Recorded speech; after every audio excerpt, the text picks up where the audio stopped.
All-Star weekend is upon us, and you know what that means. We're halfway through the season. So, of course, we got to come in with our biggest disappointment, biggest surprises, and overall general conclusions of the first half of the season. So I got my constituents with me today, and I'm going to start off with Mia. I have to give it to the New York Knicks right now. Surprisingly, they're the fourth seed in the East. With 18 wins, they've cracked 500, which they haven't done in a while. So shout out to the Knicks right now. And I think for them, a lot of it has been the pickup of Derrick Rose. Derrick Rose has given them a lot of firepower starting out, coming off the bench. And then once Elfrid Payton got hurt, that kind of transitioned to him having that starting role. And so they might have a bit of a situation once Elfrid Payton does come back.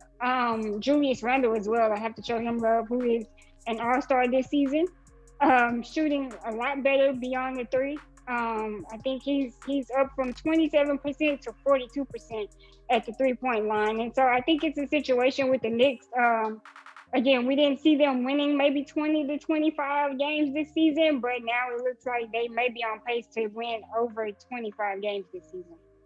Yes, I'm so glad that you start off with them because y'all know I'm a fan of the Knicks' success. I'm not a fan of the Knicks, but I'm a fan of their success. So shout out Thibodeau, Julius Randle, Bobby Shmurda, and everybody else in New York. You know what I'm saying? My man's hat Bobby Shmurda down, and they crossed 500. So now let's see. John, who is your biggest surprise or disappointment out of the first half of the season? So, why is everybody's shooting numbers been so high since the bubble? Is it really because no fans, they could just shoot better? How you go from 27 to 42? But anyways, my team that's been the most surprised is a team that's actually behind the New York Knicks in the standings right now, and that's the Toronto Raptors, right?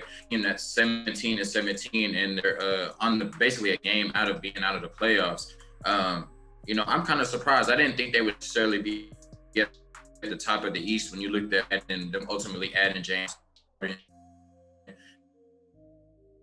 Celtics, who have also been a disappointment this year. But with them almost being out the playoffs is just disappointing. I think we thought Pascal Siakam would be able to take that next step this year. He averaged 22 points last year. He's down to 20. And I've never been a huge fan of him, but I did think he was, kind of still probably a top 20 to 25 player in the league. Fran VanVleet, Kyle Lowry, they still have a lot of talent. The only two players they really lost from last year's team, which was second in the East and with 53 and 29, was Serge Ibaka and Marc Gasol. And Marc Gasol hasn't looked great at all with the Lakers. So, and this is a team that, like I said, they were second in the East last year without Kawhi. The year before they won the championship.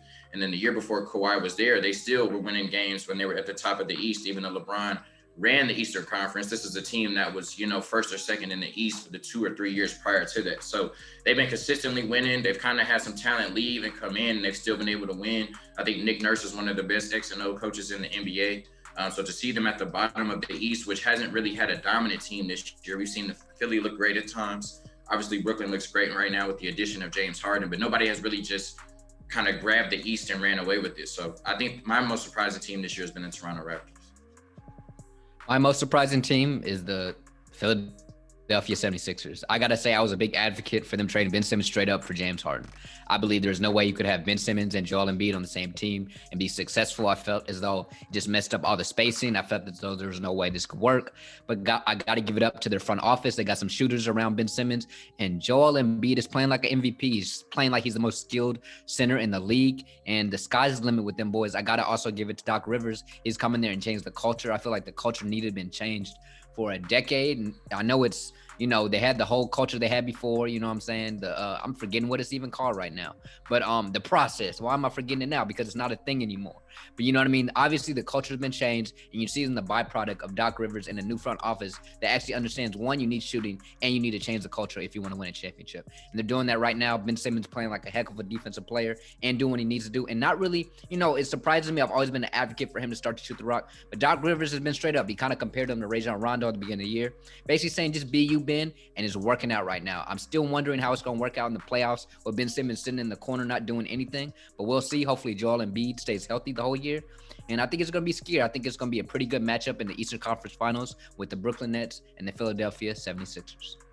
I think you guys all brought up some great people. You just brought up Joel Embiid, who was really surprised with learning how to play as the size that he is. I'm surprised neither of you guys actually picked the Boston Celtics. That probably would have been my selection for my biggest surprise, but maybe you guys are looking at the trend of teams at the end of the season who are in the Final Four and just haven't had that hot of a start to the season. We'll see what Boston does in the second half of the season. I'm a fan of JT and JB. We'll see what it'll be, but make sure you guys are here so that when we talk about it, you can hear about it. But we're not just accurate, we're spot on. And tell a friend to tell a friend to tell a friend. Like, comment, subscribe. We'll see y'all next time.